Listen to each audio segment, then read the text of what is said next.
In small-town Riverbrook, a simple act of cruelty ignited an unexpected revolution. When Officers Barnes and Kyle targeted a homeless black veteran at the Red Rail Diner, they couldn't have known Eli Turner's military connections ran straight to the Pentagon. One phone call from a brave waitress set in motion a chain of events that would expose a nationwide conspiracy targeting homeless veterans, topple corrupt police departments, and transform communities across America. The cops who tossed aside Eli's dog tags never realized they weren't just harassing a nameless vagrant. They were awakening a warrior who had already survived far worse than anything they could inflict. Just before we get back to it, I'd love to know where you're watching from today, and if you're enjoying these stories, make sure you're subscribed, because tomorrow's special episode is one you definitely don't want to miss. Snow fell in gentle waves over the quiet streets of Riverbrook, painting the small town in pristine white. Few people braved the cold this evening, hustling from storefront to car with hunched shoulders and hurried steps. Among them walked Eli Turner, his pace unhurried despite the biting wind. An old military jacket hung from his broad shoulders, worn but meticulously clean, with a faded U.S. flag patch sewn onto the sleeve. His pants were frayed at the edges, his boots cracked from years of wear, but there was a dignity in his bearing that contradicted his rough appearance. Eli's breath fogged in the cold air as he spoke softly to himself. Check the exits. Identify the threats. Maintain situational awareness. The words were part ritual, part memory. Mantras from another life that kept his mind focused when the world seemed determined to push him to its margins. A neon sign flickered ahead. Red Rail Diner. Open 24 hours. Through frosted windows, Eli could see the glow of warmth and the silhouettes of people enjoying hot meals. His stomach tightened with hunger. The monthly Veterans Assistance check had come in yesterday, small as it was, and tonight he could afford a proper meal. He paused before the entrance, brushing snow from his shoulders and straightening his posture.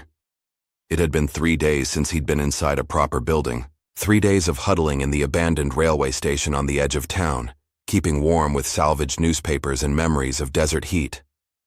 The bell above the door jingled as Eli stepped inside.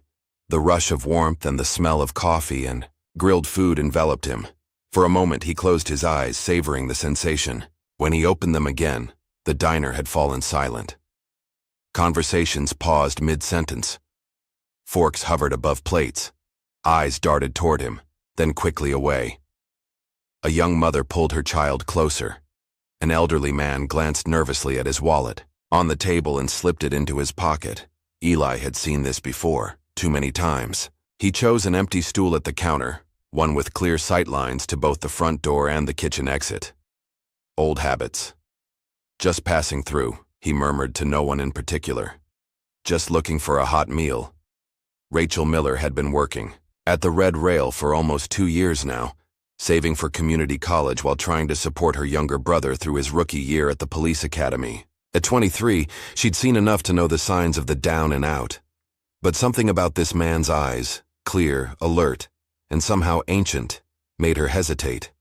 She glanced toward the corner booth where Officers Barnes and Kyle sat nursing their coffees. They came in every Tuesday like clockwork, staying through most of her shift.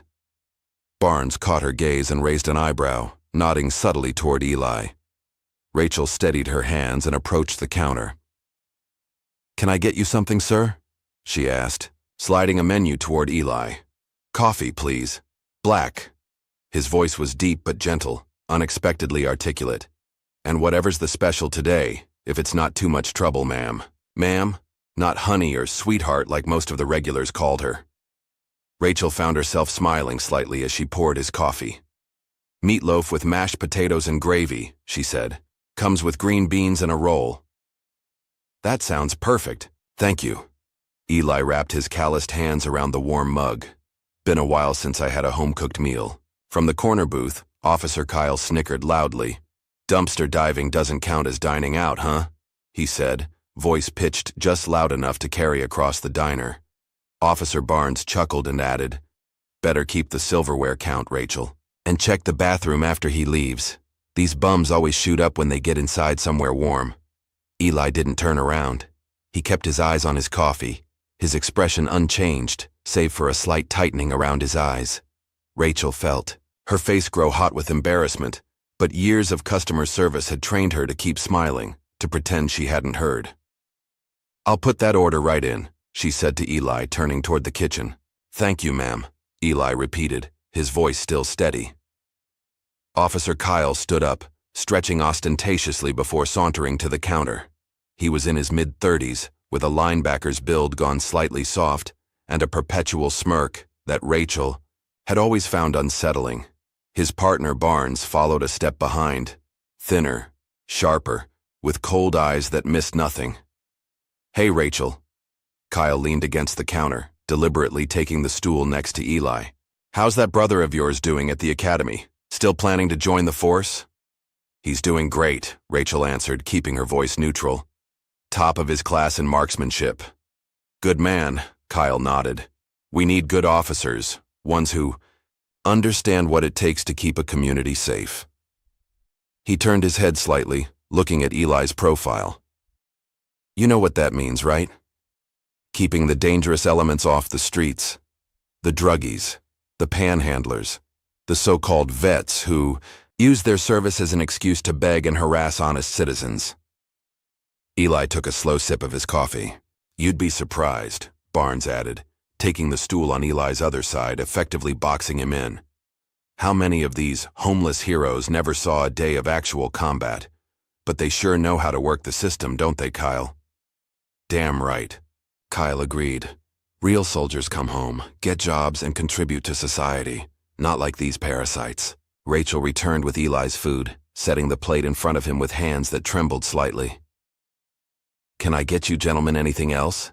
she asked the officers, trying to redirect their attention. "Nah, we're good," Kyle replied, then reached for the sugar dispenser. He tossed a packet onto Eli's plate, where it landed next to the meatloaf. "Here you go, buddy. Earn your keep. Dance for your dinner. Isn't that how it works for you people?" A tense silence fell over the diner. Several patrons shifted uncomfortably. A teenage boy in the back booth surreptitiously pulled out his phone and began recording. Eli set down his coffee with deliberate care. He picked up the sugar packet between two fingers, turned in his seat, and placed it gently back on the officer's table. "I earned my dignity in Kandahar," he said quietly, "and I don't need to earn it again from you." The air in the diner seemed to freeze. Kyle's face flushed dark red, and Barnes's hand drifted instinctively toward his holster. "You threatening an officer, vagrant?" Barnes asked, his voice dangerously soft. "No, sir," Eli replied, turning back to his meal. "Just having dinner." Kyle stood abruptly, his stool scraping loudly against the floor. "I think you need to leave. You're disturbing the peace." Eli didn't move. "I've paid for this meal, and I intend to eat it." The man said leave. Barnes joined in, standing now too.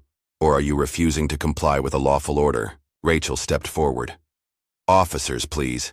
He's not causing any trouble. He's just—" "Stay out of this, Rachel." Barnes cut her off. "Unless you want trouble too. Your brother wouldn't appreciate his big sister interfering with police business, would he?" The threat hung in the air, clear and cold. Rachel stepped back, her face pale, but her hand slipped into her apron pocket, where her phone was already recording. Kyle grabbed Eli's shoulder roughly. "On your feet now." Eli remained seated, but met Kyle's gaze directly. His eyes were calm but unflinching. "I have the right to finish the meal I paid for. I have not broken any laws.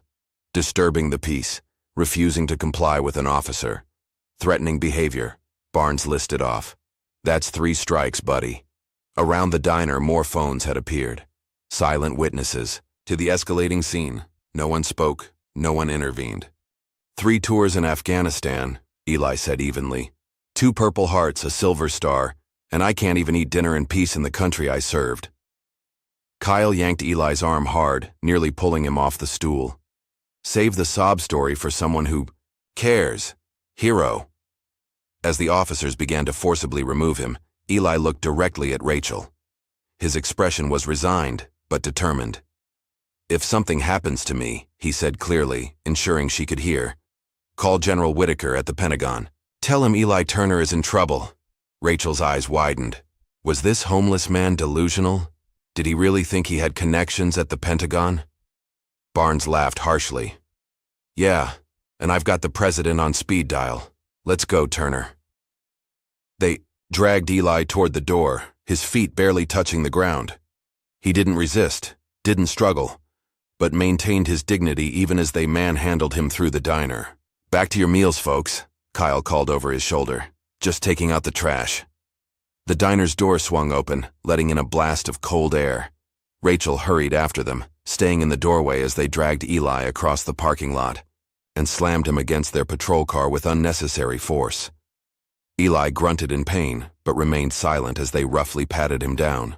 The chain around his neck caught on Barnes's watch, and his dog tags clattered to the snowy ground. Kyle deliberately stepped on them, then kicked them aside with a smirk. Oops, he said, shoving Eli into the back seat. Guess you're not such a hero after all. The cruiser's door slammed shut. The engine started with a roar, and the patrol car pulled away, disappearing into the swirling snow. Rachel stood shivering in the doorway for a long moment. Then she hurried into the parking lot, searching until she found Eli's dog tags half buried in the snow. The metal was cold against her palm as she brushed away the ice crystals to read the embossed text. Turner, Elijah J. O. Paz, Methodist. Her phone felt heavy in her pocket. The recording was still running. With trembling fingers, she pulled it out and stopped the video. Then, taking a deep breath, she unlocked her phone again and whispered, "Please don't be crazy." Back inside the Red Rail diner, Rachel huddled in the employee bathroom, her hands still shaking. She stared at her phone screen. The Pentagon's main number pulled up and ready to dial. This was insane. What was she doing? Calling the Pentagon because some homeless man told her to? She'd probably get laughed at or worse, get in trouble for wasting government time. But the look in Eli's eyes haunted her. The quiet dignity. The way he hadn't fought back. And those dog tags now tucked safely in her pocket felt like a weight of responsibility. Just do it, she whispered to herself, and pressed the call button. The line rang 3 times before a professional female voice answered. Department of Defense, how may I direct your call? Rachel swallowed hard. I need to speak with General Whitaker, please. It's about Eli Turner. He's in trouble. A pause. One moment, please. Rachel expected to be disconnected or redirected to voicemail. Instead, after a series of clicks and transfers, a new voice came on the line. This is Colonel Reynolds, General Whitaker's aide. Who am I speaking with? My name is Rachel Miller. I'm calling from Riverbrook. I was told to contact General Whitaker if Eli Turner was in trouble, and he is. 2 police officers just arrested him, and I'm afraid they're going to hurt him. Another pause, longer this time. Rachel could hear muffled conversation in the background. Miss Miller, please hold for General Whitaker. The seconds stretched into an eternity. Rachel leaned against the bathroom wall, hardly able to believe this was actually happening. Then a deep, authoritative voice filled her ear. This is General Harold Whitaker. You have information about Sergeant Elijah Turner? In Washington, D.C., retired General Harold Whitaker sat at his desk in a wood-paneled office overlooking the Potomac. At 72, his hair had gone silver, but his back remained ramrod straight, his blue eyes sharp as ever. He was reviewing briefing materials for tomorrow's Senate Armed Services Committee meeting when the call came through. The moment he heard Eli Turner's name, everything changed. His expression shifted from polite interest to intense focus in an instant. Tell me everything, he commanded, already reaching for another phone on his desk. As Rachel recounted the events at the diner, Whitaker's jaw tightened. By the time she finished, he was on his feet, pacing the length of his office. Miss Miller, you did exactly the right thing. I want you to send me that video recording immediately. My aide will text you a secure number. Then I want you to go home and stay there. Do not discuss this with anyone else for now. Is that clear? Yes, sir, Rachel replied, relief washing over her. But what about Eli? Will he be okay? Sergeant Turner is one of the finest soldiers I've ever had the privilege to command. Whitaker said, his voice softening slightly. "And I take care of my people. Always." After ending the call, Whitaker stood motionless for a moment, his mind 20 years in the past. The heat had been oppressive that day in 2003, dust coating everything as their convoy moved through the narrow streets of a small village outside Kandahar. Intelligence had reported Taliban movement in the area, but everything seemed quiet. Too quiet. The first RPG hit the lead vehicle without warning. The second took out the rear. They were boxed in, taking fire from rooftops and windows on all sides. Whitaker, then a colonel, had been thrown from the Humvee, his leg pinned beneath the burning vehicle. He'd given the order for his men to fall back, to save themselves, but Staff Sergeant Elijah Turner had refused. "No man left behind." "Sir," Turner had said, his young face streaked with blood and grime. "Not today. Not ever." Under relentless enemy fire, Turner had organized a counterattack, creating enough of a distraction to free Whitaker and carry him to safety. Then he'd gone back, rescuing 3 more wounded soldiers before the air support arrived. Now, Whitaker picked up his secure line and dialed a number from memory. "This is General Whitaker. Authorization code, Sierra Echo 94 Alpha." A pause. "I need an immediate intervention at the Riverbrook Police Department in..." He checked his computer. "Western Pennsylvania. One of our decorated veterans is being held there under questionable circumstances. I want DoD Internal Affairs on site within the hour." He made 5 more calls in rapid succession, to his contacts at the Department of Justice, to the Secretary of Defense's office, to an old friend who now headed the Veterans Affairs Administration. "It's about Eli Turner," he said each time. And each time strings were pulled, favors called in, wheels set in motion. The system that had failed Eli Turner for years was now being activated at its highest levels to protect him. In the holding cell of the Riverbrook Police Station, Eli sat with his eyes closed, his breathing measured and even. The concrete bench was cold beneath him. His ribs ached where Barnes had landed an accidental blow while escorting him inside. But his mind was somewhere else entirely. He'd learned meditation during his recovery at Walter Reed. The doctors called it a coping mechanism for his PTSD. Eli simply called it survival. In his mind, he walked the familiar corridors of a palace in Kandahar that his unit had secured, each turn memorized, each doorway noted. The mental exercise helped him stay present, stay focused, when the walls of reality threatened to close in. He didn't open his eyes when the door at the end of the hallway banged open. Didn't react when hurried footsteps approached. Only when the cell door clanged open did he finally look up. 2 individuals stood there, a man and a woman in crisp dark suits, each holding up a badge. "Mr. Turner," the woman said, her tone respectful. "You're free to go." Eli stared at them for a long moment, then slowly rose to his feet. "That was faster than usual," he remarked. "Special Agent Daniels, Department of Defense Internal Affairs." The man introduced himself. "This is Special Agent Morales. We're here at the direct request of General Harold Whitaker." A ghost of a smile crossed Eli's face. "The old man came through." "Yes, sir. He did," Agent Morales confirmed. "We've already spoken with the sheriff.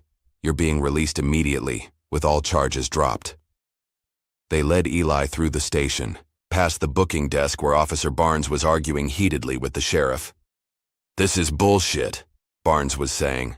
"You can't just waltz in here with federal badges and..." He fell silent when he saw Eli walking past, flanked by the agents. "Officers Barnes and Kyle," Agent Daniels said coldly, "the Department of Defense will be conducting a full review of your arrest procedures and use of force against a decorated combat veteran. In the meantime, I suggest you both review the constitutional rights of citizens, regardless of their housing status." The sheriff, a heavy-set man with a perpetually worried expression, nodded vigorously. "I assure you, this incident doesn't reflect our department's values, agents. These officers will be placed on administrative duty pending a full internal review." Barnes's face had gone pale, while Kyle stared at Eli with naked hatred in his eyes. Eli paused briefly as he passed them. "The truth doesn't need force to stand," he said quietly. Then he continued walking, his back straight, his head high. Outside, the snow had stopped, leaving the world silent and white under the glow of street lamps. Eli breathed in the cold air, feeling a weight lift from his shoulders. The DOD agents offered him a ride, but he politely declined. "I prefer to walk, but thank you." As the agents returned to their vehicle, Eli noticed a figure across the street, Rachel, huddled in a thin jacket, hopping from foot to foot in the cold. When she saw him, she hurried across, slipping slightly on the icy pavement. "You're okay," she exclaimed, relief evident in her voice. "I was so worried they'd—" She trailed off, glancing at the imposing black SUV with federal plates. "You made the call," Eli stated, not a question. Rachel nodded, pulling his dog tags from her pocket and holding them out. "I didn't really believe it would work. I mean, calling the Pentagon? It sounded crazy." Eli took the tags, his fingers brushing. Hers briefly. He slipped the chain over his head, the metal cold against his skin but comfortingly familiar. "It always works," he said, tucking the tags under his shirt.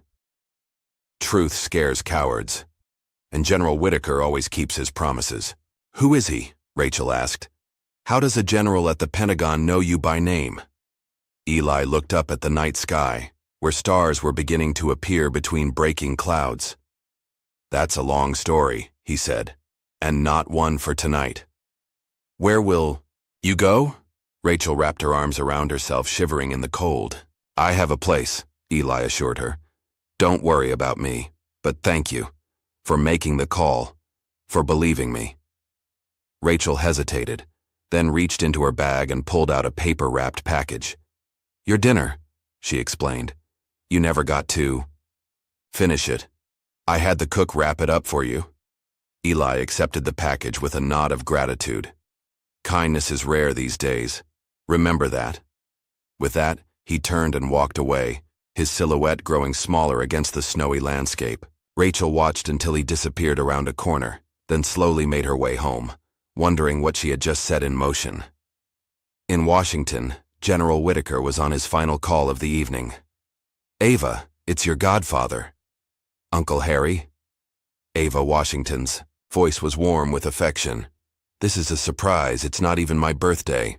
I need a favor, sweetheart. A big one. Name it." No hesitation.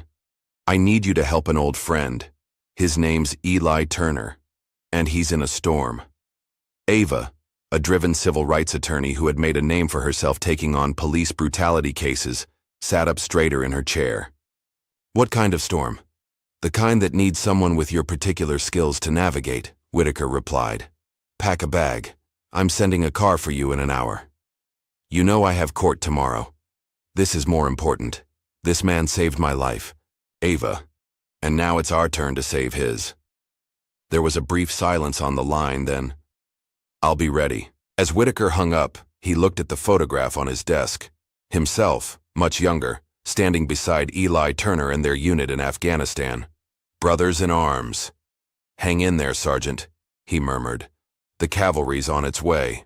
The morning sun cast long shadows across Riverbrook streets as a sleek black sedan pulled into the parking lot of the Pine Grove shelter.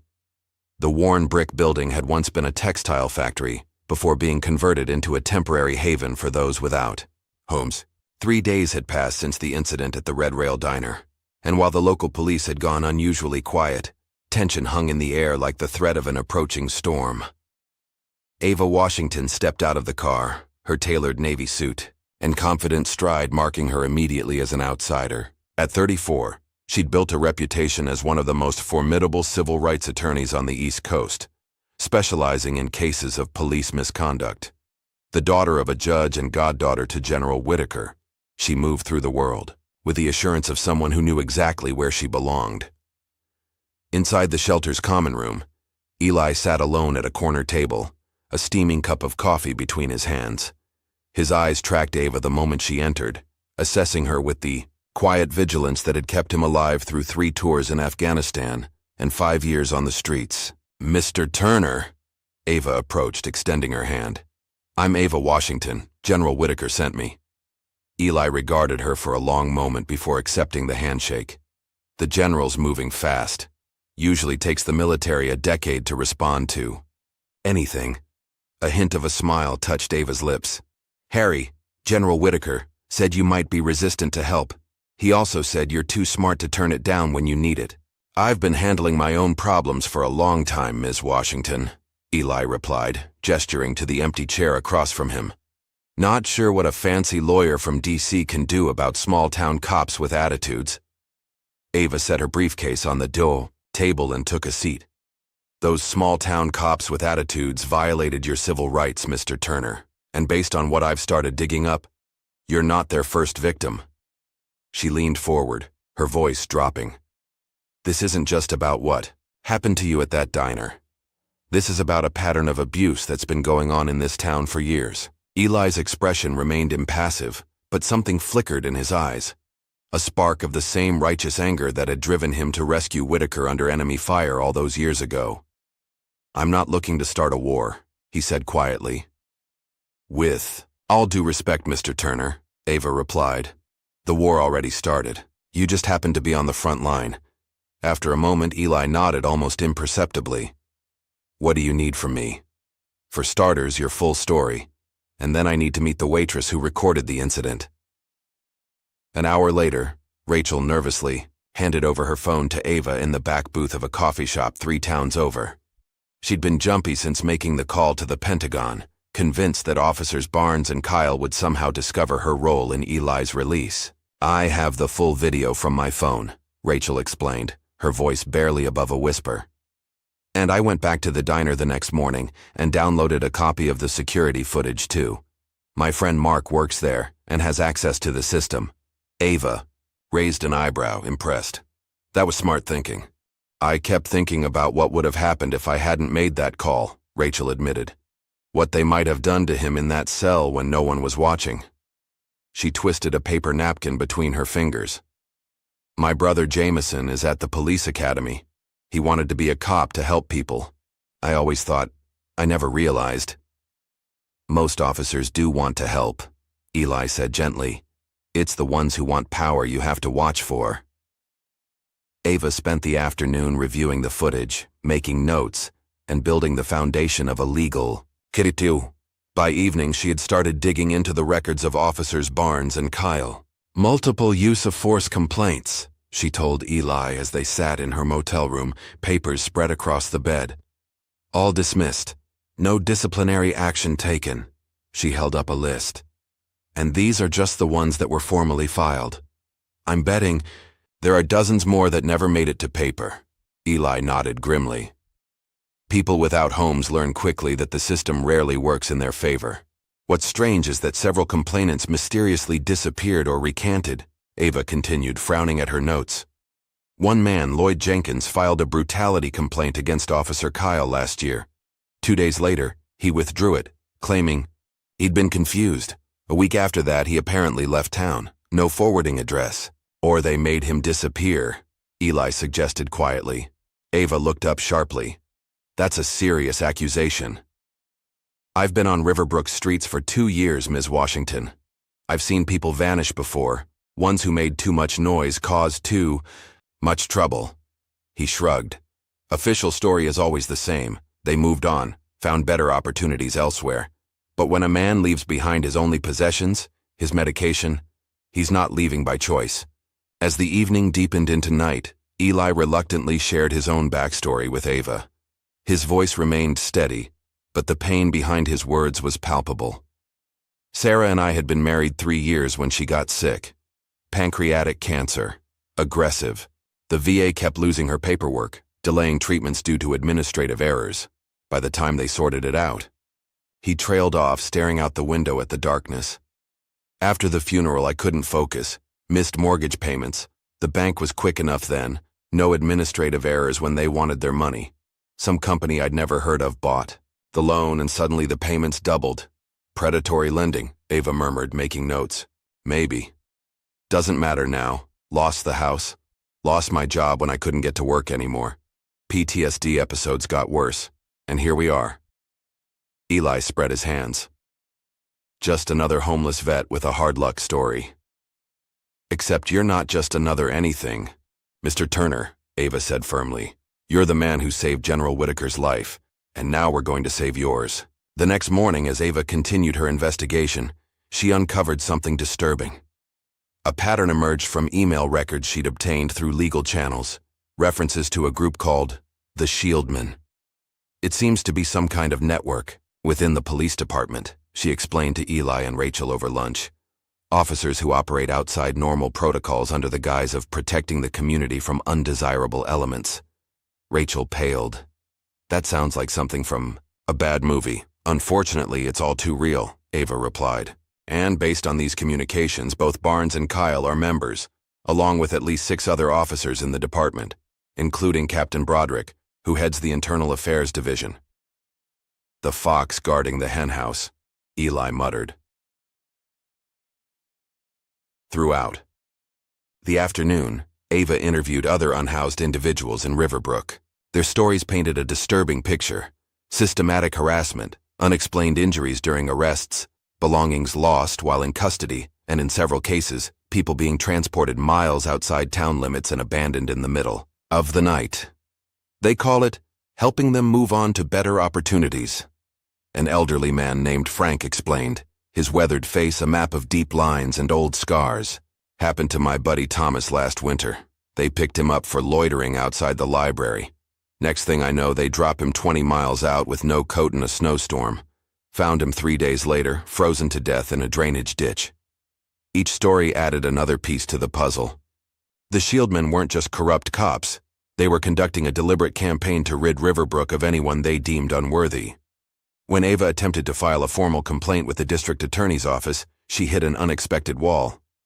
"I'm sorry, Ms. Washington," the assistant DA, a nervous young man named Alan Parker, told her.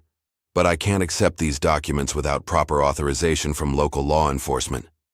"That's not correct, and you know it," Ava challenged him. "A civil rights complaint can be filed directly with your office, especially when it involves allegations against the police department itself." Parker's eyes darted to the door, then back to Ava. "Look," he whispered, leaning closer. "You don't understand how things work here. These allegations you're making, they won't go anywhere. They never do. Are you being threatened, Mr. Parker?" He straightened abruptly. "I think our meeting is over. Good day, Ms. Washington." That evening, Rachel burst into Ava's motel room, her eyes wide with fear and excitement. "My brother just called me," she said breathlessly. "Jameson. He wants to talk to you.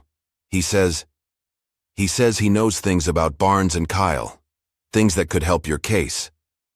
30 minutes later, Jameson Miller sat across from them in Ava's room, his police academy cadet uniform neatly pressed, his young face a mixture of determination and terror.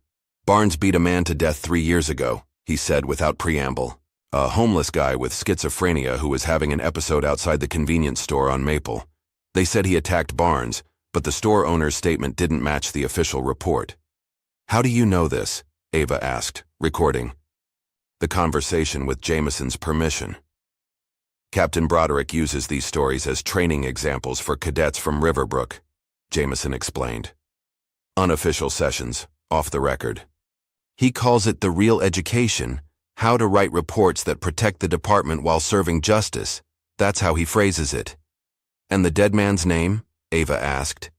"David West." "The report calls it death by misadventure," Jameson replied. "But I heard Barnes bragging about it at a barbecue last summer. Called it taking out the trash." The next morning, Rachel was fired from her job at the Red Rail Diner. The official reason was excessive absences. But the truth quickly became apparent when her name was leaked online as the person who had recorded the confrontation with Eli.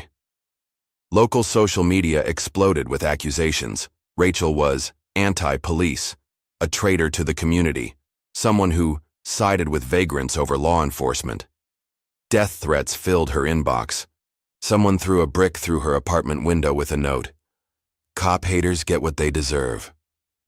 "They're trying to make an example of you," Eli told her as he helped board up her broken window that evening. "Intimidation is their first response. It means you've got them worried." Rachel wiped angry tears from her eyes. "I can't believe this is happening. All because I recorded something that actually happened? Because I didn't want them to hurt you?" They always hit truth first, Eli said, hammering a nail with precise measured strokes. Then they lose. Later that night, as Ava returned to her motel from a late dinner, a pickup truck swerved toward her on the otherwise empty road. She jerked the wheel hard, barely avoiding a collision as the truck roared past, its occupants shouting obscenities. When she reached her room, she found the door ajar, the place ransacked, her laptop missing. "This isn't just about intimidation anymore," she told Eli when he arrived in response to her urgent call. "They're actively trying to silence us." Eli surveyed the destroyed room with the calm assessment of a combat veteran. "Then it's time we fight back. Not their way. Our way." "What did you have in mind?" Ava asked. "I need to make a phone call," Eli replied. "To an old friend who specializes in unconventional warfare." The next morning, Eli stood at a payphone outside a gas station on the edge of town. He'd insisted on using a landline rather than a cell phone, old habits of operational security dying hard. He dialed a number from memory and waited. "Q's Tech Haven," a cheerful voice answered. "We fix what others can't. How can I help?" "The Eagle needs new talons," Eli replied, using a recognition phrase from their service days. A beat of silence, then, "Turner? Is that really you, man?" "It's me, Q, and I need your help." Quincy Q. Morales had been the communications specialist in Eli's unit, a technical genius who could make radio signals reach through mountains and jury-rig satellite uplinks from scrap metal. An IED had taken both his legs below the knee 6 months before their tour ended, but it hadn't diminished his skills or his spirit. Eli had carried him 3 miles to an extraction point while under enemy fire, refusing to leave him behind even, as Q begged him to save himself. "Where are you?" Q asked, his tone immediately shifting to business. "Riverbrook, Pennsylvania. Small town with big problems." "I know it. That place has been on my radar for a while now. Local police have an unusually high rate of use of force incidents against homeless individuals." Q's keyboard clicked rapidly in the background. "Give me 6 hours. I'll bring the cavalry." True to his word, 6 hours later, a modified van with the logo Q's Tech Haven painted on the side pulled into the parking lot of Ava's new motel. She'd switched locations after the break-in, using cash and a pseudonym to secure the room. Q rolled his wheelchair down the vehicle's ramp with practiced ease. At 38, he retained the upper body strength of the soldier he'd once been, his arms corded with muscle beneath his worn Batman t-shirt. Behind him came 3 other individuals, 2 men and a woman, each carrying specialized equipment in heavy cases. Eli met them outside, and the reunion hit him with unexpected emotion. He and Q clasped forearms in the grip they'd used in Afghanistan, both men's eyes suspiciously bright. "Still getting into trouble, I see," Q said with a grin. "Still pulling me out of it, I hope," Eli replied. Inside the motel room, introductions were made. Besides Q, the team consisted of Marcus Ghost Wilson, a former intelligence analyst with a particular talent for digital forensics; Brianna Trace Hamilton, an ex-military police officer who specialized in counterintelligence; and Jordan Link Peterson, a cybersecurity expert who had worked for the NSA before opening his own security firm. "We run a legitimate tech business," Q explained to a somewhat overwhelmed Ava and Rachel, "but we also operate a non-profit on the side, unofficial support for veterans who fall through the cracks of the system, especially when they're being targeted by corrupt authorities." "Is that legal?" Rachel asked hesitantly. Trace smiled. "We operate in gray areas, but we never break the law. We just find information that's already there, waiting to be discovered." "We're digital archaeologists," Link added. "We dig up buried secrets.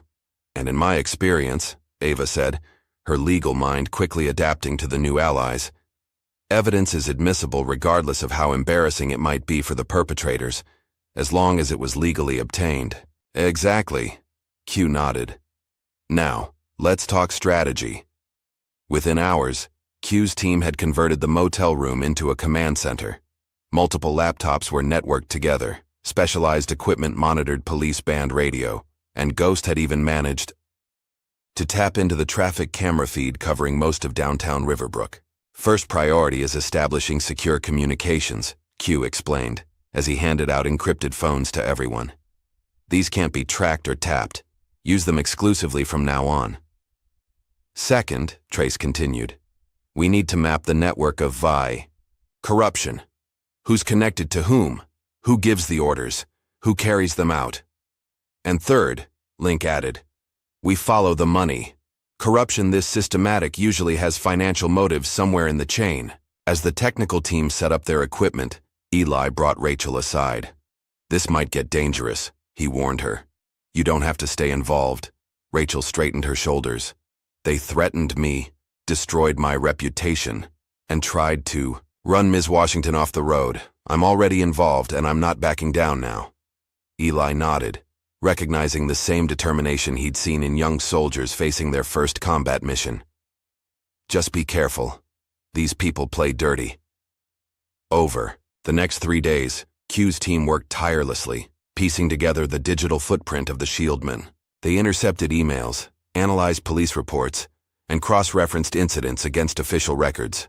We found something, Ghost announced on the evening of the third day. Encrypted payments made to several Riverbrook police officers, including Barnes, Kyle, and Captain Broderick. Source? Eli asked, peering over Ghost's shoulder at the screen. A private defense contractor called Falcon Corps, Ghost replied.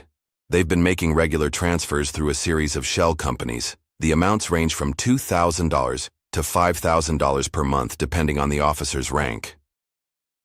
What's Falcon Corps' business? Ava asked, already taking notes. Trace pulled up another screen. Officially, they provide security consulting and equipment to law enforcement agencies across the country. Unofficially, she trailed off, frowning at her display. This is interesting. They've been buying up property all over Riverbrook and the surrounding areas through subsidiary companies. Properties where? Eli pressed. Link tapped rapidly on his keyboard, then turned his screen to show a map of Riverbrook with dozens of highlighted locations. Mostly in what used to be working-class neighborhoods, areas with high concentrations of rental properties and public housing, and areas with high concentrations of homeless encampments, Eli added grimly. They're gentrifying, and we're in the way. While Q's team continued their digital investigation, Ava began interviewing other homeless veterans in the area. Their stories formed a disturbing pattern that matched what they were discovering through the data. They targeted us specifically, explained a woman named Diane Miller, who had served as a military nurse in Iraq. Police would show up at our campsites, confiscate our belongings for health and safety violations, and tell us to move on. If we refused, they'd arrest us on trumped-up charges. Did they ever mention where they wanted you to go? Ava asked. They'd tell us to head to Maplewood or Grantsville, Diane replied, naming towns over 20 miles away. Said they had better services for veterans there. But when we'd arrive, we'd find those towns had even stricter anti-camping ordinances and no shelter space. With each interview, the picture became clearer. A coordinated effort to push the homeless population, particularly veterans, out of Riverbrook entirely. Meanwhile, Officer Jameson Miller had agreed to wear a wire during his training sessions with Captain Broderick. The risk was enormous, but Jameson was determined to expose the corruption that had infiltrated the profession he'd once idealized. Remember, Ava cautioned him before he left for the station, don't push for information. Just listen and respond naturally. The more relaxed they are, the more likely they'll speak freely. Jameson nodded, nervously adjusting the nearly invisible wire beneath his uniform shirt. I understand. I won't let you down. The recording he brought back that evening exceeded their expectations. Not only had Kyle and Barnes openly bragged about cleaning out trash and getting bonuses for every bust, but Captain Broderick had explicitly mentioned the arrangement with Falcon Corps. The company needs these properties clear by end of quarter, Broderick had told the cadets during an unofficial briefing. Every vagrant you remove puts money in the city's pocket, and ours. It's a win-win. But what about those who won't go? A cadet had asked. That's why we have the holding cells in the old warehouse, Broderick had replied casually. Sometimes people need extra persuasion to understand they're not welcome here anymore. Rachel, who had been quietly supporting the team's efforts while searching for a new job, suggested a different approach to bring public attention to the situation. People respond to faces, to real stories, she explained. What if we created short videos about the veterans being targeted, humanize them, show their service, their struggles, and how they're being treated now? With Q's technical assistance, Rachel began filming mini-documentaries featuring willing veterans. She edited them carefully, contrasting their honorable service with their current treatment by Riverbrook authorities. The first video featuring Eli's story was uploaded to social media platforms on a Thursday evening. By Friday morning, it had over 1 million views. The response was immediate and overwhelming. Local news stations picked up the story. National veterans organizations issued statements of support. Justice for Eli began trending on social media. The pressure forced Judge William Harmon, who had expunged multiple excessive force complaints against the Shieldmen, to agree to a meeting with Ava. Under careful questioning, and with the implied threat of exposure, the judge revealed a disturbing truth. Broderick has files on everyone, he admitted, his hands trembling as he poured himself a third whiskey. He calls them cop files, dirt on judges, council members, business owners, anyone who might oppose him. He threatened to expose an affair I had years ago, said my family would be destroyed. So you buried the complaints, Ava stated flatly. I did what I had to do to protect my family, the judge whispered. God help me. With each new piece of evidence, the team refined their plan to expose Broderick and the entire Shieldmen network. They would use live-stream testimony, hidden surveillance, and media attention to force accountability. We need to move quickly, Eli warned during their strategy session. The more pressure we apply, the more desperate they'll become. His words proved prophetic. That same afternoon, as Rachel left the motel to pick up lunch for the team, a police cruiser pulled alongside her. Officer Kyle stepped out, his face twisted in a mockery of a smile. Rachel Miller, he said, you're under arrest for interference with police business and tampering with evidence. That's ridiculous, Rachel protested, backing away. I haven't tampered with anything. Your video says otherwise, Barnes added, emerging from the driver's side. Get in the car, now. Despite her protests, despite the broad daylight and the busy street, the officers forced Rachel into the cruiser and sped away. The abduction was captured by a traffic camera that Q's team had hacked into. Within minutes, Eli was organizing a response. They won't take her to the station, he said, his voice calm but his eyes blazing with controlled fury. That would be too public now with all the attention. They'll take her to their off-the-books location, the warehouse Broderick mentioned.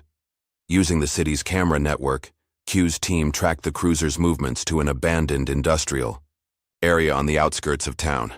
The vehicle disappeared into a dilapidated warehouse complex that had once housed a furniture manufacturing business.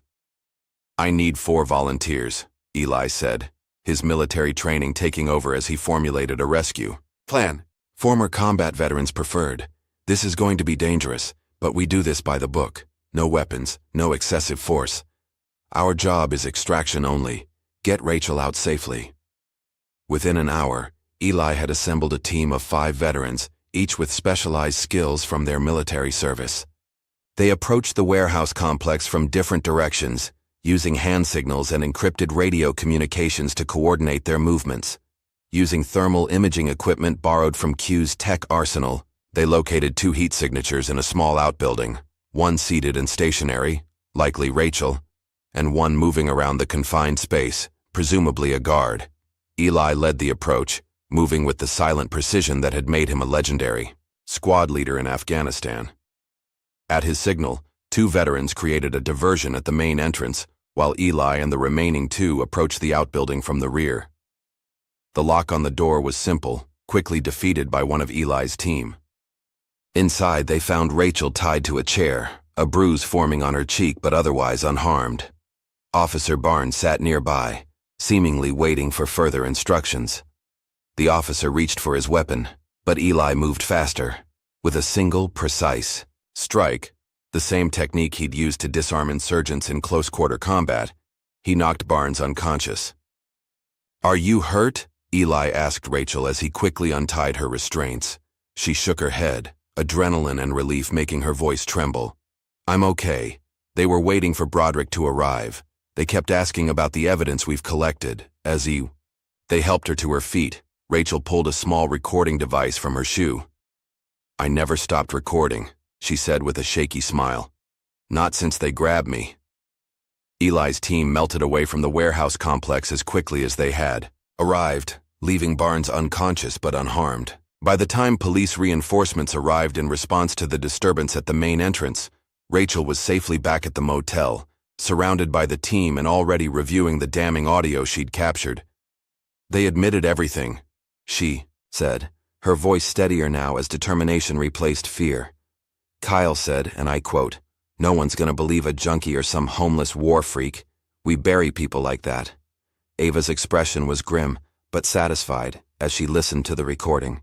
This, combined with everything else we've gathered, is enough to bring this whole corrupt system down. Eli nodded, his eyes meeting Q's across the room. Then let's bury them instead. The morning after Rachel's rescue, tension and determination filled the air in the makeshift command center.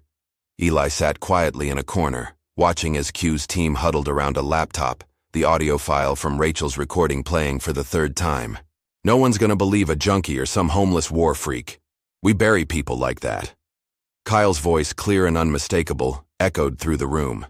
The casual cruelty in his tone made Rachel flinch despite herself. The bruise on her cheek had darkened overnight, a purple testament to what she'd endured. This is solid gold, Q said, adjusting his wheelchair to face the group. Combined with Jameson's recordings and the evidence we've already gathered, it's enough to blow this whole operation wide open. Ava nodded, her legal mind already mapping out the case. The explicit admission of targeting homeless individuals, especially veterans, constitutes a clear civil rights violation. Add the financial paper trail connecting Falcon Corps to the police department and we have the makings of a RICO case. What matters now is timing, Eli said, his voice quiet but commanding immediate attention.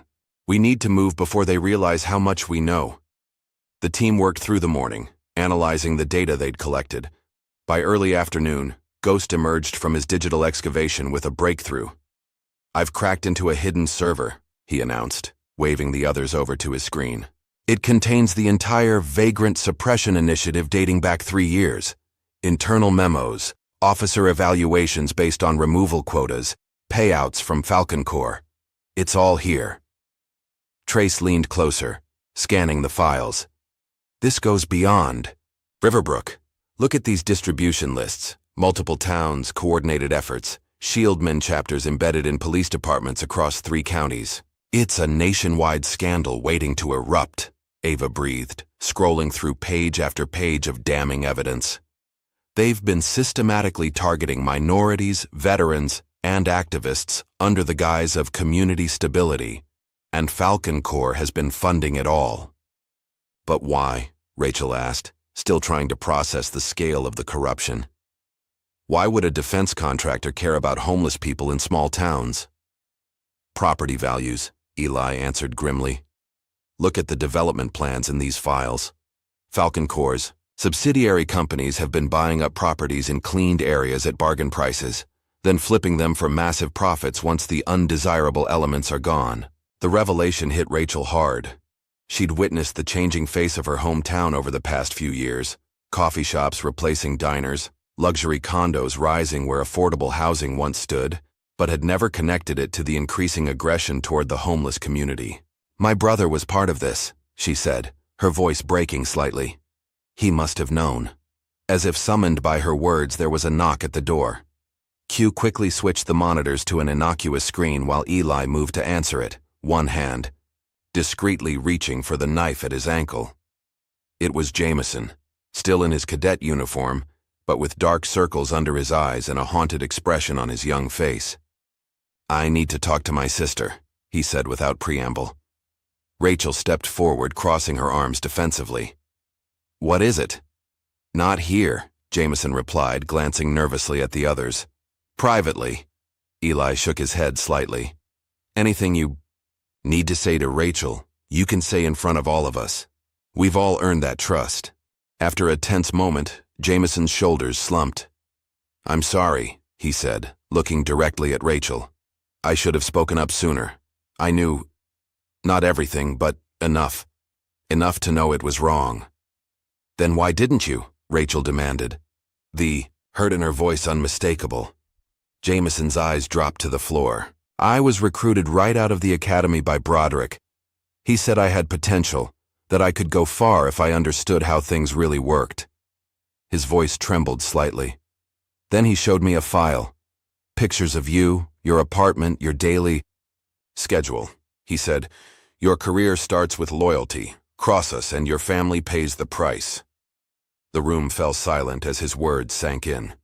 Rachel's anger visibly deflated, replaced by a mixture of horror and sympathy. "Textbook intimidation tactic," Eli commented, though his tone was gentler than his words. "Use family as leverage." "I tried to protect you by playing along," Jameson continued, finally looking up. "But after what they did to you yesterday, I can't do it anymore. I won't be part of this." Ava stepped forward. "We can protect you both, but we need everything you know. Names, operations, locations, all of it." Jameson nodded grimly. "I'll tell you everything." As the day progressed, the pieces came together with alarming clarity. The SHIELD men operated as a shadow organization within multiple police departments, identifying and removing problem individuals to facilitate Falcon Corps' property acquisitions. Officers who participated received substantial bonuses, while those who questioned the operations found themselves marginalized or threatened. In the late afternoon, Eli excused himself from the group. He needed time alone to process what they'd uncovered, to prepare himself for what was coming next. He walked to a small memorial park downtown, where a wall honored fallen soldiers from the area. His fingers traced over a familiar name etched in the polished stone: Malik Johnson, his best friend, his brother in all but blood, who had died in the ambush in Kandahar, the same day Eli had saved General Whitaker. "This time, we make it count," Eli whispered to the silent stone. "This time we finish the mission." He was so absorbed in his thoughts that he almost missed the black SUV that drove slowly past the park entrance, the driver watching him with deliberate intensity. But the instincts honed through years of combat and survival kicked in. Something was wrong. Eli hurried back to the motel, arriving just in time to see several police vehicles with flashing lights surrounding the building. Officers in tactical gear were already entering the room where Q's equipment was set up. Staying out of sight, Eli called Q's encrypted phone. "They're raiding us," Q answered immediately, his voice tense but controlled. "Anonymous tip about suspicious computer activity. They're claiming we're hackers threatening national security." "Everyone okay?" Eli asked, watching as officers emerged with laptops and equipment. "They roughed us up a bit. I got a fractured arm when they flipped my wheelchair. Trace and Ghost are fine. They're taking our gear, but we prepped for this. Everything's been uploaded to secure servers they can't access." "Where's Rachel?" "She and Ava were out getting food when it happened. Link is with them. Jameson was here. They arrested him for interfering with police operations. Eli Broderick was leading the raid personally. This is getting dangerous fast." "Stay low," Eli advised. "I'll contact you through the backup channels." He ended the call just as a hand closed on his shoulder. Spinning around, he found himself face to face with Rachel, her eyes wide with fear. "They took everything," she gasped. "All our evidence, all Q's equipment." "Not everything," Eli assured her calmly. "Q's team planned for this. The raid just confirms we're on the right track. They're scared." Ava joined them, her expression grim but determined. "We need to accelerate our timeline. Rachel's next video needs to go live tonight. It has to show the raid, expose the Shieldmen, and lay out Broderick's connections to Falcon Corps." "Can we do that without Q's equipment?" Rachel asked anxiously. Link emerged from around the corner, a slim laptop under his arm. "Always have a backup," he said with a tight smile. "I was carrying this when the raid happened. It has everything we need."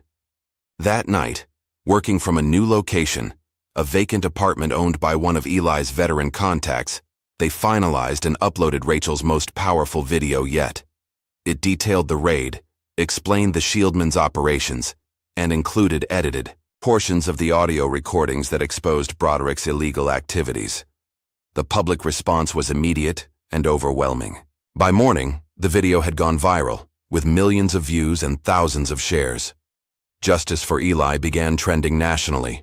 Local news stations picked up the story, and by mid-afternoon, even national media outlets were covering the scandal. Ava's phone rang constantly with calls from state senators, investigative journalists, and civil rights groups offering support and resources. The movement they'd started was gaining unstoppable momentum. "It's working," Rachel said, amazed as she scrolled through the responses pouring in. "People are listening. They believe us." "Truth has power," Eli replied simply. "Especially when it's been buried for so long." The pressure was taking its toll on the Shieldmen. By evening, reports came in that Officer Barnes, now suspended pending investigation, had contacted Broderick with an offer to testify in exchange for immunity. "He's panicking," Ava noted. "They all are. When corrupt systems start to collapse, it's always the same. Everyone scrambles to save themselves."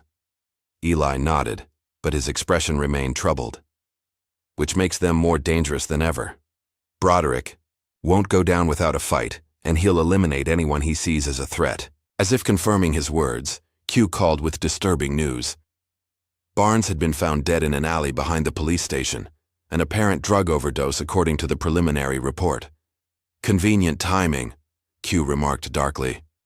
"Especially since the body was found without the wire he was supposedly wearing when he met with Broderick." "They're eating their own," Eli told Ava grimly. "The walls are closing in and Broderick is tying up loose ends." That night, after the others had finally succumbed to exhaustion, Eli sat alone by the window, watching the quiet street below. He pulled out his phone and dialed a number he hadn't used in years. "It's Turner," he said when the call connected. "I need the old squad. All of them. I'm in the middle of something big, and it's about to get bigger." The voice on the other end was silent for a moment, then, "Just like forward base victory?" Eli's mind flashed back to their darkest days in Afghanistan.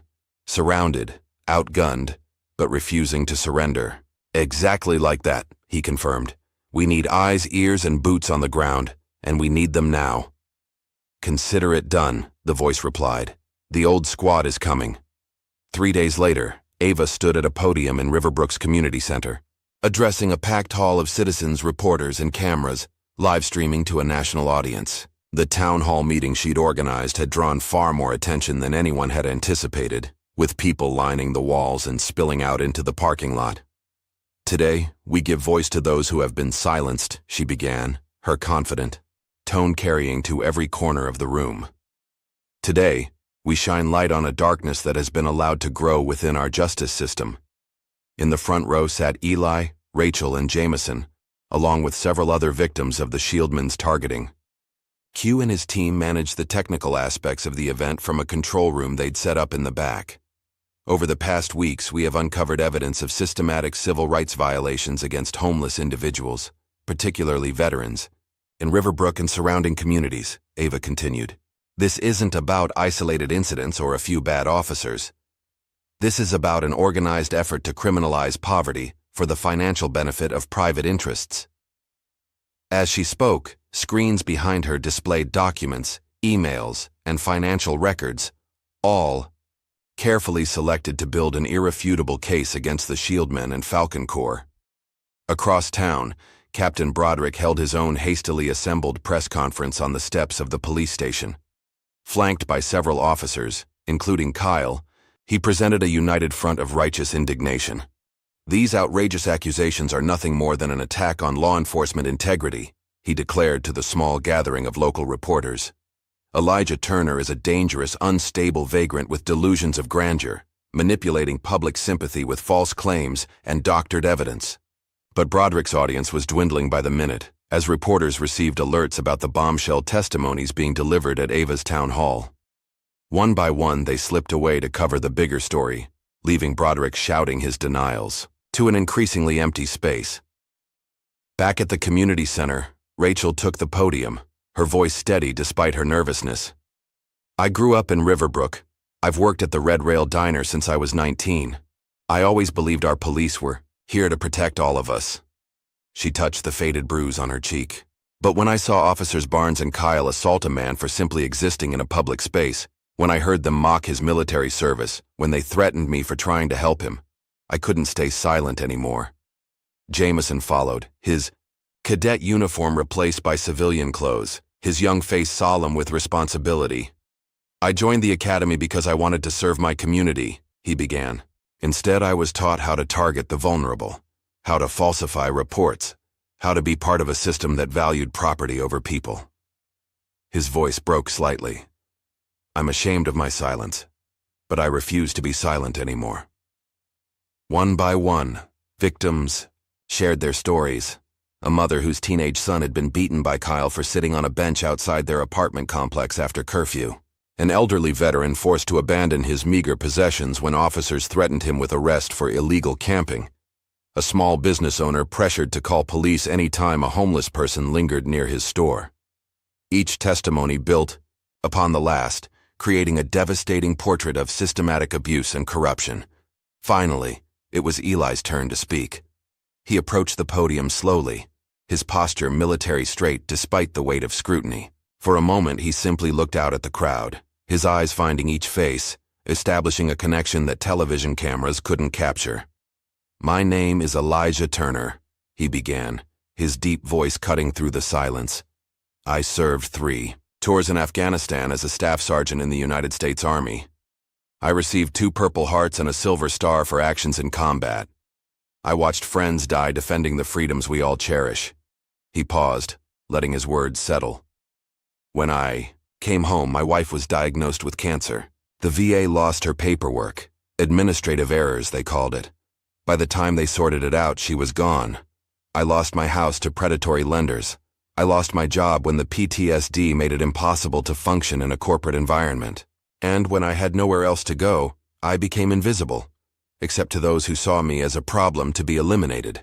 The hall was utterly silent, every person hanging on his words. But I never lost my oath to support and defend the Constitution. Against all enemies, foreign and domestic. What we've uncovered here in Riverbrook isn't just about homeless veterans being harassed. It's about the corruption of the principles this country was founded upon. It's about justice being sold to the highest bidder.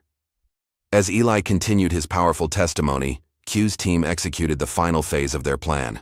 They hacked into the Shieldmen's internal communication system, bypassing the security measures and accessing hours of recorded conversations and body camera footage that had never appeared in official reports.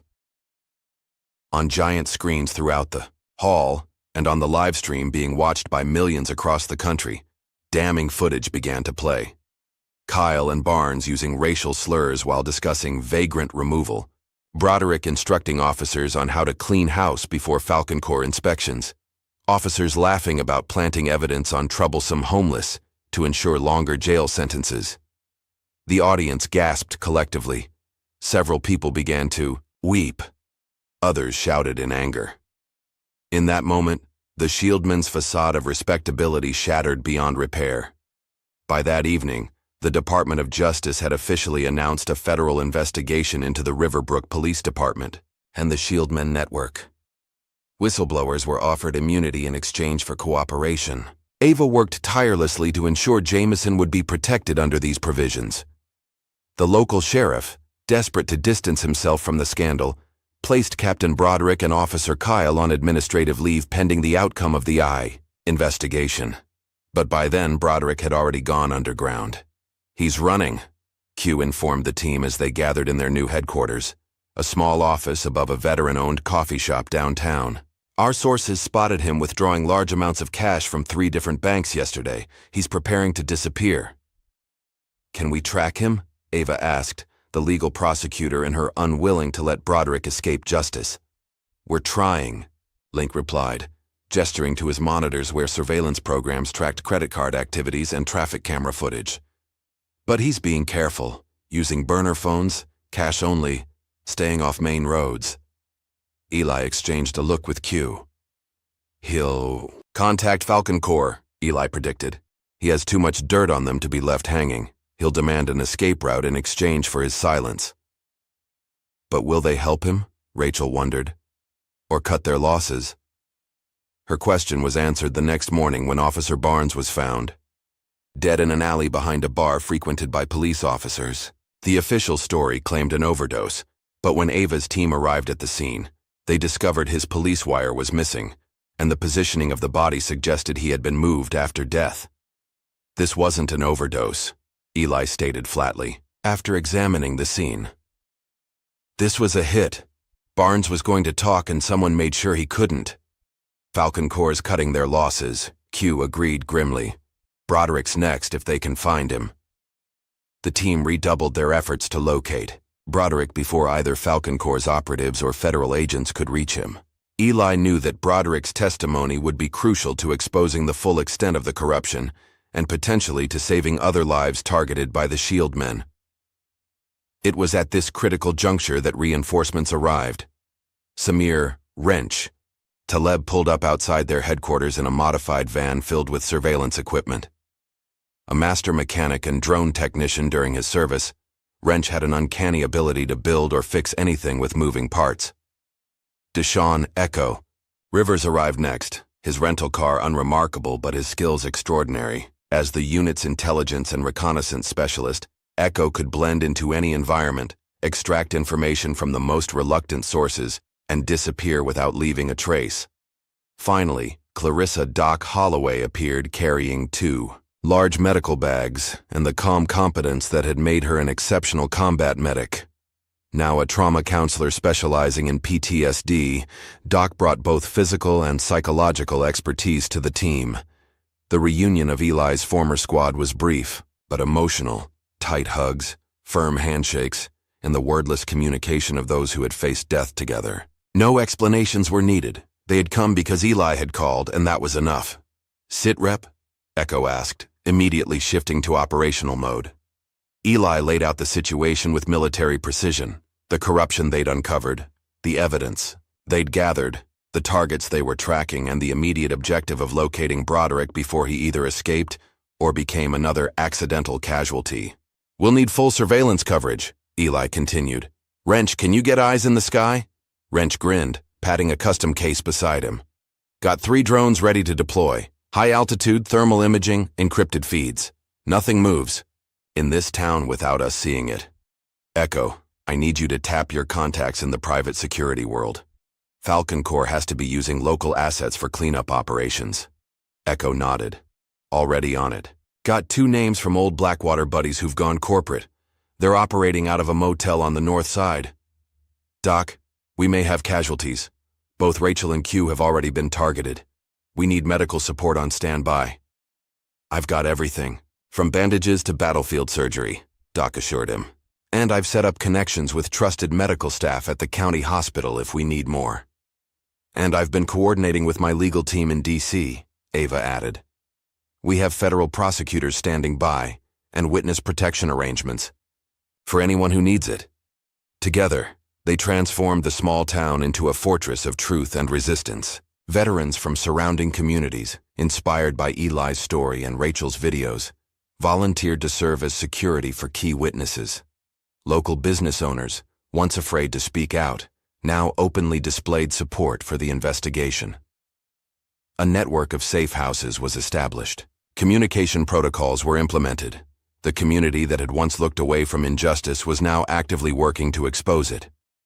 2 days later, Wrench's surveillance drone captured crucial footage. Captain Broderick sneaking into a private airfield outside town under cover of darkness, carrying a duffel bag that appeared to be filled with cash. "He's making a run for it," Echo confirmed after reviewing the footage. "That's a charter plane registered to a shell company we've linked. To Falcon Corps, scheduled departure is 0400 hours. Eli checked his watch. They had less than 3 hours. "This is our chance," he said, looking around at the determined faces of his team. Both old comrades and new allies united in purpose. "We end this tonight." "How do we play it?" Q asked, already pulling up the airfield schematics on his computer. "We could alert the feds," Ava suggested. "Have them waiting when he arrives." Eli shook his head slightly. "Too risky. If Broderick sees a police presence, he'll go to ground. And if Falcon Corps has inside connections with federal agencies, which we suspect they do, They might get tipped off. So what's the alternative? Rachel asked. Eli's expression was calm but resolute. I go in alone, one-on-one, me and Broderick. That's too dangerous, Doc protested immediately. He's desperate, probably armed. And I'm a combat veteran who knows exactly what I'm doing, Eli countered. Broderick doesn't want a confrontation. He wants escape. I just need to delay him until our federal contacts arrive. After heated debate, a compromise was reached. Eli would make the initial approach, with Echo providing sniper overwatch from a nearby hangar. Wrench would pilot drones to monitor the perimeter, while Doc and Q coordinated from a mobile command post half a mile away. Ava would have federal agents on standby, ready to move in on her signal. As the team made final preparations, Rachel pulled Eli aside. Be careful, she said, concern evident in her eyes. Broderick has nothing left to lose. Eli's expression softened slightly. People with nothing left to lose are actually the most predictable, he replied. They only have one goal, survival. I understand that better than most. He checked his watch again. It was time. The final confrontation awaited. The veterans' war on home soil was about to reach its decisive battle. The private airfield lay, quiet under a blanket of stars, a small island of concrete amid rolling farmland. A single runway stretched like a dark ribbon across the property, illuminated only by low blue lights that seemed to float in the darkness. The wind carried the scent of jet fuel and wet earth as Eli moved silently through the shadows, every sense heightened. Wrench status, he whispered into his comm unit. Drone shows one heat signature in the hangar office. Wrench's voice replied softly in his ear. Another approaching from the access road. Vehicle moving slowly, lights off. Likely our target. Echo, you in position? Affirmative, came the calm response. I have clear sight lines to both the hangar and the runway. If he makes any sudden moves, I can disable him non-lethally. Eli adjusted his position behind a fuel truck, giving himself a clear view of the small office attached to the main hangar. Inside, a figure moved restlessly, probably the pilot waiting for his passenger. Headlights briefly swept across the access road before disappearing. A car door opened and closed. Footsteps crunched on gravel, growing closer. Captain Broderick emerged from the darkness, a large duffel bag slung over his shoulder. Even from a distance, Eli could see the strain in his posture, the nervous way he kept glancing over his shoulder. The man was unraveling. Eli waited until Broderick was halfway to the hangar before stepping out of the shadows, directly into his path. Going somewhere, Captain? Broderick froze, his hand instinctively reaching toward his waistband where his service weapon would normally be. Don't, Eli advised quietly. My friends have you covered from multiple angles. This ends tonight, one way or another. Broderick's face, illuminated by the distant runway lights, twisted with contempt. Turner, I should have known. He let his hand fall away from his waistband. You just don't know when to quit, do you? I learned persistence in Kandahar, Eli replied, his voice steady as he maintained a careful distance. Where did you learn? To sell out your oath to serve and protect? Save the moral lecture, Broderick sneered. You have no idea how the real world works. Do you think anyone actually cares about homeless vets? About justice? It's all about money and power. Always has been. And that justifies targeting people who served their country, beating them, falsifying reports, driving them out of town like they're garbage to be disposed of? Broderick laughed harshly. You're a washed-up shell of what you once were, Turner. We provided a valuable service. The town improves. Property. Values go up. Everyone benefits. It's just business. You sent men to die for power, Eli replied, his voice low and intense. I watched them die for people. That's the difference between us. For a moment, they stood in silent confrontation. Two men representing opposite sides of a moral divide too vast to bridge. Then Broderick's expression shifted, a calculating gleam replacing the contempt. What do you want from me? Money? I've got plenty. He patted the duffel bag. Take half. Start over somewhere. A man with your skills could... I don't want your blood money, Eli cut him off. I want justice for every person you and your shield men targeted. Justice, Broderick repeated mockingly. There's no justice in this world, Turner, only winners and losers, and I don't intend to lose. With surprising speed for a man his age, Broderick reached into his jacket and pulled out a small pistol.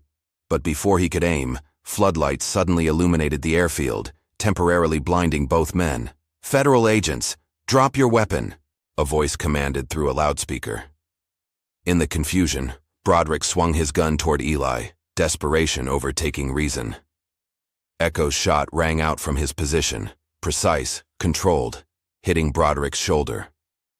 The captain cried out in pain, his weapon falling to the tarmac. Within seconds, Federal agents swarmed the airfield, converging on their location with weapons drawn. Ava emerged from one of the vehicles, flanked by 2 senior agents. I thought. We agreed to wait for my signal, Eli said as she approached, though there was no real reproach in his tone. Plans changed when he pulled that gun, Ava replied. I wasn't about to let him shoot you. As agents secured Broderick and read him his rights, they cataloged the contents of his duffel bag. Nearly $500,000 in cash, 3 fake passports, and a flash drive that likely contained insurance against Falcon Corps' betrayal. Captain David Broderick, you're under arrest for civil rights violations, conspiracy, extortion, and attempted assault with a deadly weapon, the lead agent announced formally. You have the right to remain silent. Broderick, clutching his wounded shoulder, glared at Eli with pure hatred. This won't stick, he hissed as they led him away. Falcon Corps has people everywhere. Judges, prosecutors, politicians. You've started a war you can't win. Eli watched impassively as they loaded Broderick into a vehicle. The war started when you decided some lives were worth less than others, he said, though not loudly enough for Broderick to hear. And it ends when justice is served, no matter how long that takes. The federal investigation moved with unprecedented speed, largely due to the mountain of evidence Ava's team had assembled. 3 days after Broderick's arrest, a formal hearing was convened at the federal courthouse in Pittsburgh. The case had drawn national attention, with major news networks broadcasting live from outside the building. Inside the packed courtroom, Ava presented the complete Shieldmen case, hundreds of pages of abuse, collusion, and cover-ups. She used Rachel's footage, Q's data, and testimonies from victims across the country to paint a comprehensive picture of systematic civil rights violations orchestrated by police departments and funded by corporate interests. What we've uncovered is not just a local issue, she told the judge, her voice ringing with controlled passion. The Shieldmen network operates in at least 7 states, targeting vulnerable populations, particularly homeless veterans, to facilitate corporate land grabs disguised as community improvement initiatives. The judge, an imposing woman with decades of civil rights experience, listened intently as Ava laid out the case. When the hearing concluded, she issued immediate injunctions against all identified Shieldmen chapters and ordered a nationwide investigation into Falcon Corps' activities. In the days that followed, media attention intensified. Major news anchors conducted special reports on the scandal. Senate committees announced hearings. Public outrage swelled as more victims came forward with their stories. Eli found himself unexpectedly thrust into the spotlight. Veterans organizations requested his presence at rallies. Advocacy groups sought his endorsement. A prominent senator even called to personally invite him to speak before Congress. I'm not a politician, Eli told Q after declining the 3rd interview request of the day. I'm just a soldier who saw something wrong and tried to fix it. Sometimes that's exactly what people need, Q replied, looking up from his rebuilt computer system. Not politicians or celebrities, just someone who stands up for what's right, no matter the cost. The cost had indeed been high. Eli still had no permanent home, though a local veteran had offered him a spare room for the duration of the proceedings. His PTSD episodes had increased with the stress, leaving him sleepless and hypervigilant. And despite the growing support, he mourned for those who hadn't survived the Shieldmen's targeting, including his friend Thomas, who had frozen to death after being abandoned miles from town. Doc Holloway noticed his struggle. During a quiet moment at their temporary headquarters, she sat beside him, her medical training giving way to her counselor's intuition. You're carrying them all, she observed gently. Every veteran who didn't make it home. Every homeless person, targeted by Broderick. You can't save everyone, Eli. I know, he replied, staring at his calloused hands. But I'm still grieving for those I couldn't. That grief is important, Doc acknowledged. But so is recognizing what you've accomplished, what you've started, this movement. It's bigger than one town now. It's going to help thousands. After a long moment, Eli nodded. Sarah would have liked that, he said quietly, referring to his late wife. She always said my stubbornness would save me someday. She was right, Doc smiled. And now it's saving others too. The next morning, Eli received a formal request to address a joint congressional committee on veteran homelessness and police reform. Initially, he refused, still grieving, still preferring to work behind the scenes. But after heart-to-heart conversations with Doc and Rachel, he reconsidered. This isn't about you, Rachel reminded him. It's about using your voice for those who still don't have one. When Eli finally took the podium in Washington, D.C., his speech was fiery and powerful. Dressed in a donated suit, but standing with military bearing, he addressed the packed chamber with unflinching honesty. I stand before you not as a hero, but as a witness, he began. A witness to the suffering of those who served their country only to be abandoned by the systems meant to support them. A witness to the corruption that values profit over human dignity. A witness to the courage of ordinary people who risked everything to expose the truth. He called for comprehensive veteran housing reform, mandatory oversight for police departments, and legal protection for whistleblowers. He named those who had died on the streets, reading a list of 23 veterans who had perished in Riverbrook, alone over the past 5 years. Their deaths were not inevitable, he said, his voice thick with emotion. They were the result of choices made by individuals who decided some lives matter less than others, and choices made by institutions that looked the way rather than confront uncomfortable truths. When he finished, the room erupted in a standing ovation. Even cynical legislators who had initially attended only for the publicity were visibly moved. The committee chairman immediately called for emergency funding for veteran support programs and promised swift legislative action on police reform. Back in Riverbrook, changes were already taking place.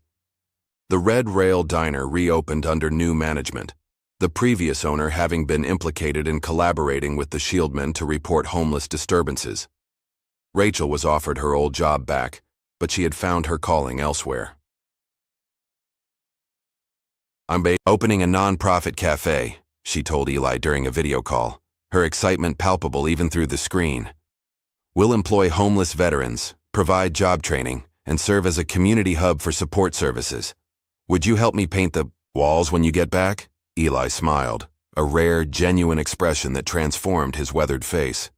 I'd be honored. Jameson, after providing crucial testimony against Broderick and several other Shieldmen, entered a rehabilitation program for the trauma he'd endured during his police training. Later, he joined Ava's team as a full-time investigator, using his inside knowledge to help identify and expose corrupt practices in other departments. The Falcon Corps scandal continued to expand. Their CEO was indicted on multiple federal charges.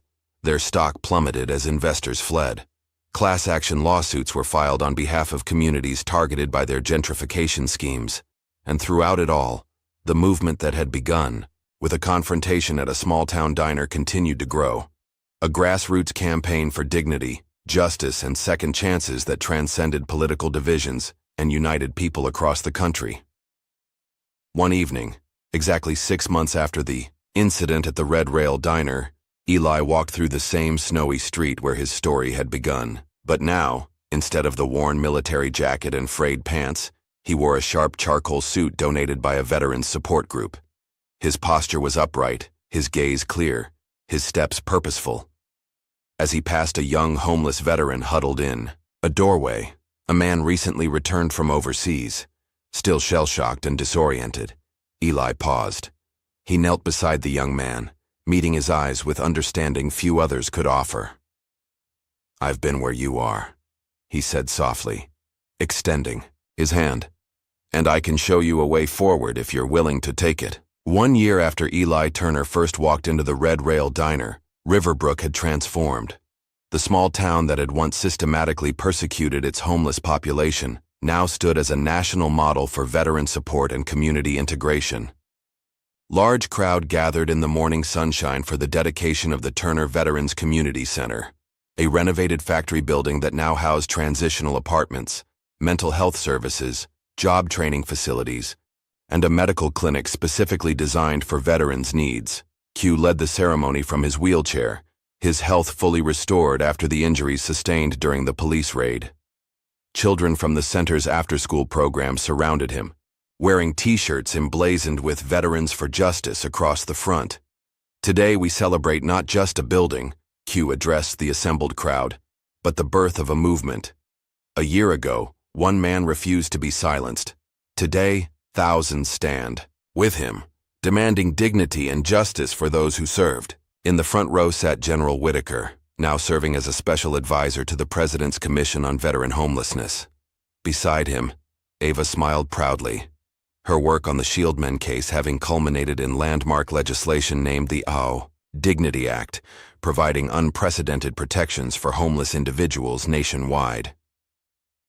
Eli stood slightly apart from the crowd, uncomfortable with being the center of attention, but deeply moved by what his stand had accomplished. Children played freely in what had once been an abandoned lot, now transformed into a vibrant community garden. Veterans who had previously hidden in the shadows now walked openly through town, their service honored rather than exploited. After the ceremony, Rachel approached him, camera in hand. The past year had seen her transition from waitress to full-time documentarian, her powerful storytelling bringing human faces to systemic issues. "The premiere is tomorrow," she reminded him with barely contained excitement. "The theater's completely sold out." Her feature film, The Veteran Who Wouldn't Bow, chronicled Eli's story, Ava's legal battle, and the fall of the Shieldmen. It had already won awards at 3 film festivals and had been picked up for national distribution, ensuring that what had happened in Riverbrook would never be forgotten. "You'll be there, right?" Rachel pressed when Eli didn't immediately respond. "Wouldn't miss it," he assured her, though the thought of watching his life on screen made him deeply uncomfortable. "Your work matters, Rachel. It's keeping the pressure on systems that need changing." Her face softened. "I couldn't have done it without you." Across town, in a sleek office building that had once housed Falcon Corps' regional headquarters, Ava was launching a new initiative. Turner's Law would provide specialized legal support to wrongly accused or targeted homeless veterans, with particular focus on small towns where such abuses often went unchallenged. "We're not just fighting individual cases," she explained to her team of passionate young attorneys. "We're changing the culture. We're making it impossible for corruption to hide behind badges or boardroom doors." The impact of their work had already spread far beyond Riverbrook. In the past year, 11 Shieldmen chapters had been disbanded nationwide. 8 police chiefs had resigned or been indicted. Falcon Corps' predatory practices had been exposed in congressional hearings, leading to new regulations on corporate development in vulnerable communities. Doc Holloway, who had remained in Riverbrook after the initial crisis, opened a clinic specifically dedicated to PTSD recovery and mental health support for homeless veterans. She named it Malik's Hope in honor of Eli's fallen friend from Kandahar. "Trauma doesn't have to be a life sentence," she told her patients. "With the right support, even the deepest wounds can heal." Through donations and a community fundraiser, Eli now lived in a modest home near the Veterans Center. Though simple, it represented stability he hadn't known since before his wife's death. Large windows let in abundant light, and a small garden in the backyard gave him a sense of purpose and peace. On a shelf by his window, he kept a wooden box containing dog tags, not just his own, but those of veterans who had died on Riverbrook's streets before the Shieldmen were exposed. Each morning he acknowledged them, a private ritual of remembrance and renewal. One afternoon, as spring buds began to appear on the trees outside his window, Eli carefully added another set of tags to the box, those belonging to Officer Barnes. "Even monsters were once boys," he murmured, closing the lid gently. He had obtained the tags from Barnes's sister, who had reached out after learning the full story of her brother's involvement with the Shieldmen. The conversation had been difficult, but healing for both of them. A reminder that even in the darkest stories, humanity could be reclaimed. The ripples of change continued to spread. Rachel received a letter from a veteran in Texas. "I saw your film. I finally spoke out about what happened to me. The investigation starts next week. Thank you for being brave." Similar messages arrived almost daily now, from veterans finding their voices, from communities questioning their police departments, from ordinary citizens refusing to look away from injustice. What had begun as one man's stand for dignity had become a national conversation about who deserves protection under the law. At the local high school, Eli reluctantly agreed to speak to students about civic responsibility and moral courage. Despite his discomfort with public speaking, he recognized the importance of reaching young minds before cynicism and apathy could take root. "You don't need a uniform or a title to make a difference," he told the assembled teenagers. "You just need to recognize your own worth and the worth of every person around you." After his presentation, a troubled teen approached him hesitantly. "You think people like me can be heroes too?" the boy asked, his eyes downcast, his posture defensive in the way of someone who expected rejection. Eli regarded him thoughtfully. "You already are," he said with quiet certainty. "You just haven't heard your story yet." The last Shieldman chapter was officially disbanded on a crisp autumn day, almost 18 months after Eli's confrontation with Barnes and Kyle. Department of Justice reforms had been passed, implementing strict oversight for police interactions with homeless individuals and mandatory reporting of all use of force incidents. The Veterans Community Center received a national honor for innovation in social services. General Whitaker, watching the ceremony broadcast from his D.C. office, felt his eyes fill with unexpected tears of pride. The young sergeant who had saved his life in Kandahar was still saving others, in ways neither of them could have imagined. On a chilly evening in late November, Eli returned to the Red Rail Diner for the first time since his arrest. The place had been renovated, its atmosphere warmer and more welcoming under the new ownership. He chose the same stool at the counter where he had sat that snowy night nearly 2 years earlier. A young waitress approached with a coffee pot. "Can I get you something to eat, sir?" she asked with genuine warmth. "The special, please," Eli replied, the sense of déjà vu both painful and healing. When she returned with his meal, she set it before him with a smile. "It's on the house, sir. Thank you for everything you've done for our town." Eli started to protest, but the sincerity in her eyes stopped him. Instead, he simply nodded his thanks and began to eat. A simple meal made extraordinary by the context of how far things had come. After dinner, Eli made one final stop. At the newly completed memorial wall inside the community center, he carefully placed a framed photograph of Malik Johnson, his best friend who had died in the ambush in Kandahar. The photo joined dozens of others, creating a mosaic of lives connected by service, sacrifice, and finally, remembrance. Children ran past in the corridor, their laughter filling the air as a tutoring program wrapped up for the evening. Volunteers chatted as they prepared for the next day's job fair. A therapy group for veterans with PTSD shared coffee in the lounge, their faces reflecting both past pain and present healing. Eli rested his hand on Malik's photo, the glass cool beneath his fingers. "We're finally home," he whispered. The words meant for his friend, but encompassing all they had fought for, all they had lost, and all that had unexpectedly been gained. As he stepped outside into the fading light, Eli took a deep breath of the crisp evening air. For the first time in years, the weight of grief and rage that had driven him no longer pressed quite so heavily on his shoulders. In its place was something quieter but more enduring, a sense of purpose fulfilled, of wounds slowly healing, of peace hard won but finally within reach. The sun set over Riverbrook, casting long shadows across streets that had once been battlegrounds and were now pathways to redemption. Eli Turner walked toward home, his steps steady, his head high, his heart at last beginning to find its way back to the light. What would you do if you witnessed someone being mistreated? Would you be brave enough to make the call that changes everything? If this story moved you, like and subscribe for more powerful tales of courage in the face of injustice.